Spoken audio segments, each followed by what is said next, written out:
میں مفتی حسن نوید نیازی صاحب، جمعے کی بات ہو گئی، خطبہ جمعہ، اس کی شرعی حیثیت، اس کی افادیت، اس کی فضیلت، اس کی تاریخ کیا ہے؟ بسم اللہ الرحمن الرحیم، صلی اللہ علیہ حبیب محمد وعلی آلہ وصحبہ وبارک وسلم۔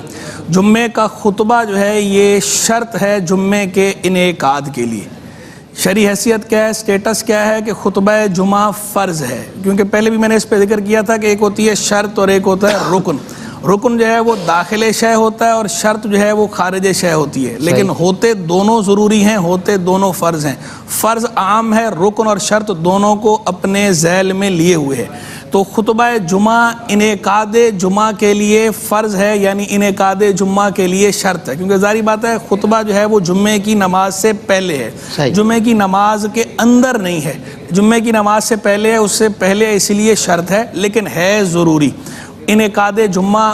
جب تک خطبہ جمعہ نہیں ہوگا، جمعے کا انعقاد شرعاً درست نہیں ہوگا۔ انعقاد جمعہ کے شرعاً درست ہونے کے لیے ضروری ہے کہ خطبہ جمعہ کا اہتمام کیا جائے، لیکن یہاں یہ بات بھی ملحوظ رہے کہ انعقاد جمعہ کے لیے تو خطبہ شرط ہے، لیکن کیا ہر جمعہ پڑھنے والے کے لیے جمعے کا خطبہ سننا یا اس میں شریک ہونا یہ شرط ہے یا نہیں؟ شریک ہونا چاہیے، سب کو آنا چاہیے، ترغیب ہے، تاکید ہے بہت زیادہ، لیکن اگر بالفرض کسی آدمی نے جمعے کا خطبہ نہیں سنا اور جمعے کی نماز پڑھ لی تو اس کی نماز ادا ہو گئی، کیونکہ خطبہ جمعہ کو جو شرط قرار دیا گیا ہے یہ انعقاد جمعہ کے لیے شرط قرار دیا گیا ہے، ہر آدمی کی انفرادی نماز جمعہ کے لیے خطبہ شرط نہیں۔ اور جب وہ خطبہ ایک دفعہ خطیب صاحب نے دے دیا اور چند لوگوں نے سن لیا تو اگر کوئی رہ گیا ہے، نہیں سن پایا، رہنا نہیں چاہیے، جان بوجھ کے چھوڑنا نہیں چاہیے، لیکن اگر بالفرض کوئی دیر سے آیا اور خطبہ جمعہ نہیں سن پایا، شرکت نہیں کر پایا،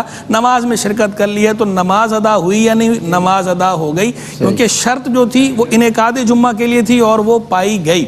اور رہ گیا خطبہ جمعہ کا جو استماع ہے، جتنے لوگ وہاں موجود ہیں ان کے لیے خطبہ جمعہ کا سننا بھی لازم ہے، خطبہ جمعہ کا استماع بھی واجب ہے، ضروری ہے، فرض ہے کہ جمعے کا خطبہ سنیں۔ جس طرح قرآن مجید فرقان حمید کی تلاوت کے لیے حکم ہے کہ مجمع اگر جمع ہوا ہو تلاوت کے لیے اور تلاوت ہو رہی ہو تب سب پر لازم ہو جاتا ہے کہ قرآن کی تلاوت توجہ سے سنیں، استماع، سماع نہیں، استماع، خوب غور سے سننا اور خاموشی اختیار کرنا، انصات۔ تو بالکل اسی طرح خطبہ جمعہ کے لیے بھی یہ حکم ہے کہ جب خطبہ جمعہ ہو رہا ہو تو جو لوگ وہاں موجود ہیں، حاضرین ہیں، ان کے لیے استماع اور انصات یہ دونوں ضروری ہو جاتی ہیں۔ استماع مانا غور سے سننا اور انصات مانا خاموشی اختیار کرنا۔ بلکہ حدیث مبارک کے حضور جان عالم علیہ السلام نے فرمایا من تودع فاحسن الوضوء ثم اتى الجمعة فاستمع وانصت غفر له ما بين الجمعة الى الجمعة وزيادة 3 أيام۔ حضور نبی کریم علیہ السلام نے ارشاد فرمایا کہ جس نے اچھی طرح وضو کیا، جمعے کی نماز کے لیے آیا اور خطبے کو غور سے سنا اور خاموشی اختیار کی تو ایک جمعے سے لے کر دوسرے جمعے تک کے جو اس کے گناہ ہیں وہ معاف کر دیے جائیں گے، اور 3 دن اضافی، یعنی 7 دن یہ ہو گیا، 7 کے ساتھ 3 اور ملا کر فرمایا 10 دن کے اس کے گناہ معاف کر دیے جائیں گے۔ اور ومن مس الحصا فقد لغا، اور جس نے کنکری چھوئی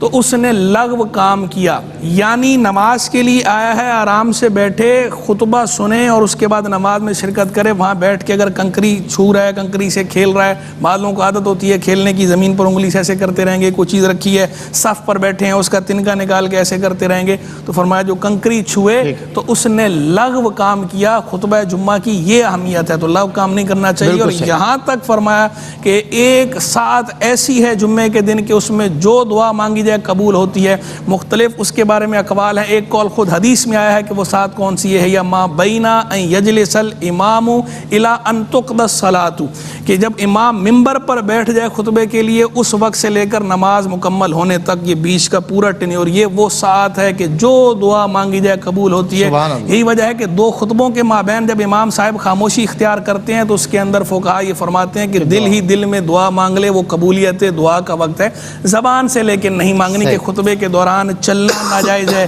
خطبے کے دوران وہ کام کرنا منع ہوتا ہے جو کام منافی صلاۃ ہو، وہ نماز کے حکم میں ہے خطبہ جمعہ۔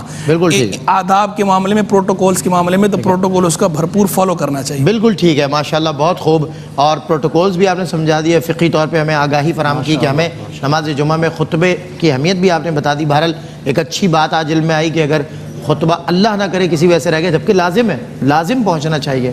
لیکن اگر رہ گیا تو نماز بہرحال ادا ہو جائے گی.